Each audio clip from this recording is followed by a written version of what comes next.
બનાસકાંઠાના ડીસા તાલુકાના ડુવા ગામના મધ્યમ પરિવારના પુત્ર અશ્વિનજી ઠાકોરે ભારતીય સેનાની CISF પાંખમાં પસંદગી પામીને સમગ્ર પંથકનું નામ રોશન કર્યું છે।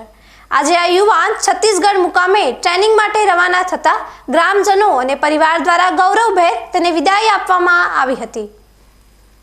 ધુવા ગામના રહેવાસી અશ્વિનજી વેલાજી ઠાકોરે પોતાની સખત મહેનત અને મક્કમ નિર્ધારના જોરે દેશ સેવાનું સપનું સાકાર કર્યું છે। અશ્વિનજી આજે જ્યારે CISFમાં જોડાઈને ટ્રેનિંગ માટે રવાના થયા ત્યારે ગામમાં જાણે દિવાળી જેવો માહોલ જોવા મળ્યો હતો। ઠાકોર સમાજ કર્મચારી મંડળ ડીસા અને ઢુવા રનિંગ ગ્રાઉન્ડના દોડવીરો દ્વારા તેમનું ભવ્ય સન્માન કરવામાં આવ્યું હતું અને પુષ્પહાર પહેરાવી શુભેચ્છાઓ પાઠવવામાં આવી હતી। અશ્વિનજીએ એક્સ આર્મી રસિકજી દ્વારા સંચાલિત ઢુવા રનિંગ ગ્રાઉન્ડમાં દિવસ રાત પરસેવો પાડીને આકરી તૈયારી કરી હતી, જેનું ફળ આજે તેમને ફૌજની આ પ્રતિષ્ઠિત નોકરીના રૂપમાં મળ્યું છે।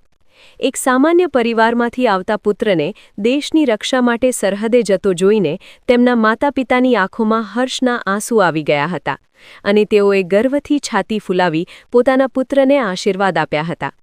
આ પ્રસંગે ગ્રામજનોએ જણાવ્યું હતું કે અશ્વિનજીએ માત્ર ઠાકોર સમાજ જ નહીં પણ સમગ્ર બનાસકાંઠાનું ગૌરવ વધાર્યું છે। ખાસ વાત એ છે કે રસિકજીના માર્ગદર્શન હેઠળ ચાલતા આ ગ્રાઉન્ડમાંથી છેલ્લા 4 વર્ષમાં અશ્વિનજી સહિત કુલ 21 જેટલા તેજસ્વી વિદ્યાર્થીઓ અલગ અલગ સરકારી સેવાઓમાં જોડાઈ ચૂક્યા છે। આ વિદાય વેળાએ વાતાવરણ ભારત માતા કી જયના નારાથી ગુંજી ઉઠ્યું હતું અને યુવાનોમાં પણ દેશભક્તિનો નવો સંચાર જોવા મળ્યો હતો। સુવિધાના અભાવ વચ્ચે પણ જો મનમાં કંઈક કરી છૂટવાની તમન્ના હોય તો સફળતા ચોક્કસ મળે છે, જે અશ્વિનજીએ સાબિત કરી બતાવ્યું છે। ઢુવા રનિંગ ગ્રાઉન્ડ જેવી સંસ્થાઓ ગ્રામીણ પ્રતિભાને નિખારી રહી છે, જેના કારણે આજે સરહદ પર દેશની રક્ષા કરવા માટે ઢુવા ગામનો સપૂત સજ્જ થયો છે।